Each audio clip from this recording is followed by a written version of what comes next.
Hello, good morning mga ma'am sir. So, ito na naman po ulit si Third Mate Chodoro para sa isang makabuluhang video na ating i-discuss ngayon.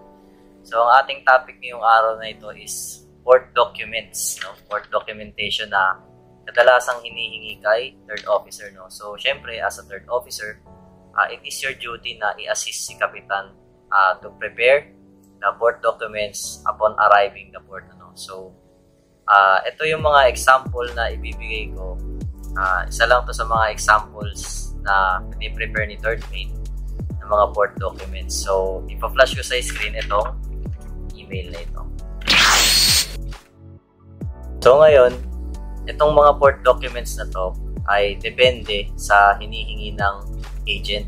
So, yung agent magsasend ng email sa barko at manghihingi siya ng mga port documents such as IMO crew list na sign and stamp ni Kapitan, voyage memo, or yung list of ports call or last 10 ports kumbaga, at yung last port clearance. Last port clearance is ang last port from the word itself.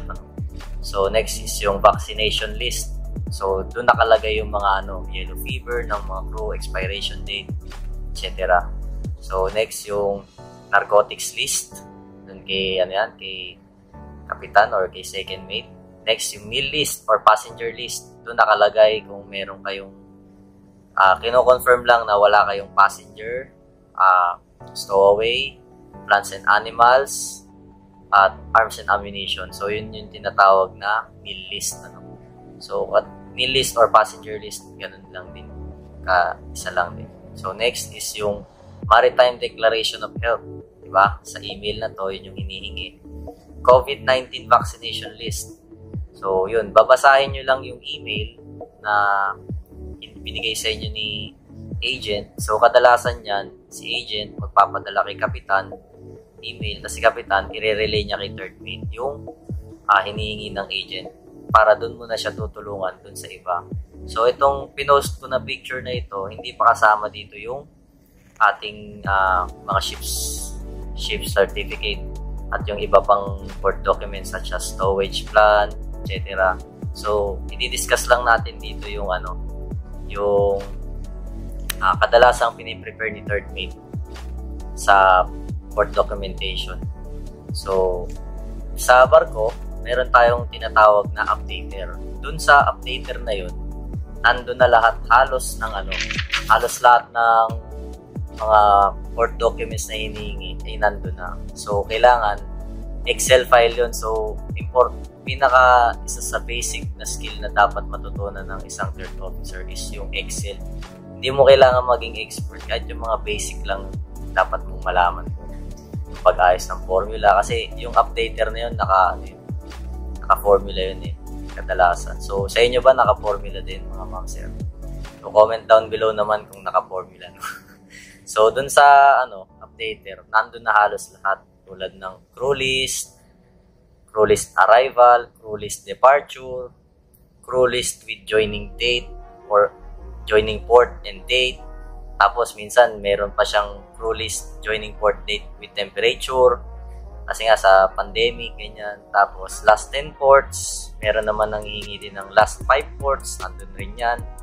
Yung MDH or yung Maritime Declaration of Health, din yan. So, Maritime Declaration of Health, tapos punta tayo dun sa crew currency declaration. So, pati mga pera ng crew, dinideclare yan dahil may mga puerto na mahigpit na chine-check talaga isa-isa yung pera ng tao. So, kahit ultimong barya yan, may mga puerto talaga na malulupit. Naghahanap ng alam nyo na yan. So, next tayo ay after ng crew currency, meron din tayong crew effects. Nandun din yan sa updater, crew effects, ship's currency o yung pera ng barko. Tapos, nil list, yung tulad ng sinabi ko kanina. Sa nil list, nakapaloob doon yung mga stowaways, plants or animals, arms and ammunition, passenger. Kino-confirm lang nun na dapat wala kayo ng mga yun. Kumbaga, nil, ibig sabihin wala, zero. So, next is yung passenger list. May nakahiwalay din na minsan kasi hinihingi nila passenger list lang or nil list. Pero kung may manghingi ng stowaways, plants and animals, yun, pwede nyong ibigay yung file na yun. Naka-formulate din yun sa Excel, no? So, next, dun tayo sa ship store declaration. So, sa ship store declaration, naka-declare dun yung banded, yung paint, yung equipment, yung pyrotechnics, yung mga pagkain ni Mayor. So, yun yung mga naka-declare dun sa banded. Narcotics list, yun, kasama rin pala yun dun sa sa ship store declaration. Pero yung narcotics list, kadalasan yun, nakahiwalay yun, separate file. ROB bunkers pala, muntik ko na makalimutan guys. Nakasama yun sa ship store declaration. Depende sa barko. So, next, dun tayo sa vaccination list, vaccination list. Doon nakalagay yung mga yellow fever nyo, yung date na kung kailan kayo ilagyan ng yellow fever, expiration kung meron man. So, sa ngayon, di ba, wala namang expiration na yung yellow fever, puro lifetime na. So, next, last 2 years sports of call. So, may mga puerto na nanghihingi rin nito, last 2 years sports of call, no? So, next is yung officer COC list o yung listahan ng mga COC ng official, no? So next is yung equipment list o yung mga equipment nyo sa barko, kung ano-ano ba yan. Dapat may listahan din ngayon yan. Tapos next is yung crew medicine declaration. So pati medicine, may mga puerto kasi na mahigpit din dyan sa mga medicine ng tao. So lahat ng mga medicines mo sa kabina mo, i-declare mo yan sa crew medicine declaration. So, kung sa US naman kayo, bukod dito sa mga to, kadalasan ang inihingi lang dyan, INOAD or yung electronic notice of arrival or departure. Tapos, yung mga CBP forms na nila. CBP forms, yung 1303, CBP 1303, or yung ship store declaration, kumbaga na tinatawag. Next is yung CBP 1304, Form 1304, yung Crew FX Declaration, doon nakalagay yun. At yung last is I418, yung crew passenger list. So, doon sa I418, dapat naka-alphabetical yun. So, kasi kung sa IMO crew list natin, sa IMO crew list kasi by number, from master down to messman, o yung pinakamababa. So, dito naman sa I418 ng US form, alphabetical siya. Alphabetical. Kung kunwari, A, ang apelido mo A, ganito. Tapos Z, sa huli ka. So, yun lang naman ang kadalasang hinihingi. Tapos, minsan may mga sariling crew list yung ibang puerto. Tulad sa Indonesia, meron silang, may sarili silang crew list dyan. Kumbaga sa IMO crew list mo, papadala ka pa nung sariling crew list nila. So, basically, ang third mate lang naman is secretary ni Kapitan. Assist mo lang siya sa port documentation. So, yun lamang ang may share ko ngayong araw na ito, yung port documentation.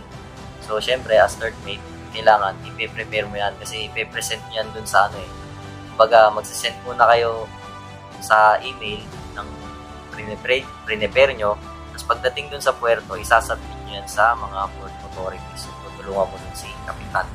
Dapat present ka dun sa ng mga port documents. So, yun lamang guys. Maraming salamat po sa pag-stay nyo sa video na ito. And I hope dun sa mga aspiring na third officer, aspiring officer, kumbaga, mga incoming natin dyan. So, I hope na makatulong ito sa inyo. No? So, comment down below guys kung may natutunan kayo. At kung meron pa kayong mga gustong maitakil na kung may mga tanong kayo about sa third mate, feel free to comment down below guys. At isusubukan natin i-discuss yan sa our next vlog.